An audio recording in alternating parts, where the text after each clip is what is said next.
പശ്ചിമ ബംഗാളിൽ സംഭവിച്ചത് ഇത്രയും ദീർഘകാലം ഭരണത്തിൽ അതാണ് അതിലെ ഒരു പ്രധാനപ്പെട്ട കാര്യം, ഗവൺമെൻറ് ഉണ്ടായാലും ഗവൺമെൻറ് ഇല്ലെങ്കിലും കമ്മ്യൂണിസ്റ്റ് പാർട്ടി അതിൻ്റെതായ സംഘടനാ പ്രവർത്തനത്തിൽ, അതിൻ്റെ രാഷ്ട്രീയ നിലപാട് ഉയർത്തിപ്പിടിച്ചുകൊണ്ടുള്ള പ്രവർത്തനത്തിൽ പിന്നോക്കം പോകാൻ പാടില്ല. പാർട്ടിക്ക് പകരമല്ല ഗവൺമെൻറ്. ഗവൺമെൻറ് പാർട്ടിയുമായി ചേർന്ന് മുമ്പോട്ടേക്ക് പോകേണ്ടത് തന്നെയാണ്.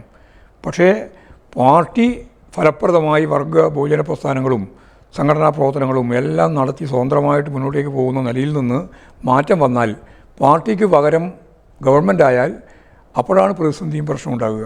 കേരളത്തെ സംബന്ധിച്ചിടത്തോളം ഇന്നേ വരെ പാർട്ടിയുടേതായ നിലപാട് സ്വീകരിച്ച് മുമ്പോട്ടേക്ക് പോയിട്ടുണ്ട്. അത് ഗവൺമെൻറ് ഉണ്ടെങ്കിലും ഗവൺമെൻറ് ഇല്ലെങ്കിലും.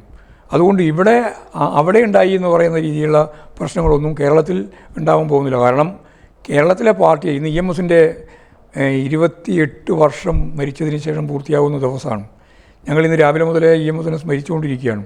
ആ EMSൻ്റെ സ്മരണയിൽ ഏറ്റവും പ്രധാനപ്പെട്ട ഒരു കാര്യം, മാർക്സിസം ലെനിനിസത്തിന് ഈ കേരളത്തിൻ്റെ പ്രത്യേക പശ്ചാത്തലം കൂടി ചേർത്തുകൊണ്ടുള്ള പ്രത്യയശാസ്ത്ര നിലപാട് സ്വീകരിച്ചു എന്നുള്ളതാണ്.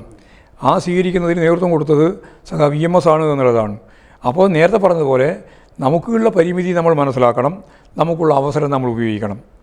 ഇത് രണ്ടും ഇല്ലാതെ തികച്ചും തെറ്റായ രീതിയിൽ ഒരു സമീപനമല്ല സ്വീകരിക്കേണ്ടത്. ഗവൺമെൻറ് ഉണ്ടായാൽ അത് ഗവൺമെൻറ് വേണ്ട നോക്കുക, എന്നിട്ട് പ്രതിപക്ഷത്തിൽ ഇരുന്നു കൊണ്ട് എല്ലാ കാലത്തും പ്രതിപക്ഷത്ത് തന്നെ ഇരുന്ന് പ്രവർത്തിക്കുക. ആ രീതിയല്ല നമ്മൾ ഉദ്ദേശിക്കുന്നത്. നമ്മൾ പ്രതിപക്ഷത്തിരിക്കേണ്ടി വന്നാൽ പ്രതിപക്ഷത്തിരിക്കുക. ജനസമ്മതിയാണല്ലോ പ്രധാനപ്പെട്ട പ്രശ്നം. ലോകത്താദ്യമായി ജനസമ്മതിയോടെ ഒരു കമ്മ്യൂണിസ്റ്റ് പാർട്ടി ഗവൺമെൻറ് രൂപീകരിച്ചത് കേരളത്തിലാണ് 57. അതുപോലെ ഇനിയും ജനസമ്മതി കിട്ടിയാൽ ഭരിക്കുക. ഇനി ജനസമ്മതി ഇല്ല എന്ന് പറഞ്ഞാൽ പ്രതിപക്ഷത്തിരുന്നാൽ പാർട്ടി ഇല്ലാതാവുന്നോ, ഭരണപക്ഷത്തിരുന്നാൽ പാർട്ടി ഉണ്ടാവില്ല എന്നോ പറയുന്നതിൽ കാര്യമില്ല.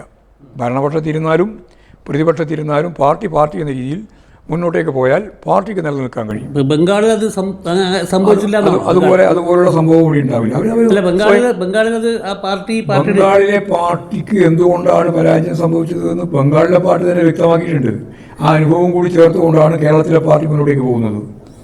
അപ്പോൾ ഞങ്ങൾക്ക് നല്ല ധാരണയുണ്ട് അത് സംബന്ധിച്ച്. ഈ വ്യത്യസ്തമായിട്ടുള്ള ജനവിഭാഗങ്ങൾക്കുണ്ടായിട്ടുള്ള നേട്ടത്തെപ്പറ്റി സംസാരിക്കണ്ടായി. അപ്പോൾ കൂട്ടത്തിൽ ആശാവർക്കർമാരുടെ കാര്യം കൂടെ പറയണ്ടായി. ആശാവർക്കർമാർ വളരെ ദീർഘകാലത്തെ ഒരു സമരത്തിൽ കൂടെ അവരെ സമരം നടത്തിക്കൊണ്ടൊന്നുമല്ലല്ലോ ആശാവർക്കർമാർക്ക് ആനുകൂല്യം കൊടുത്തത്.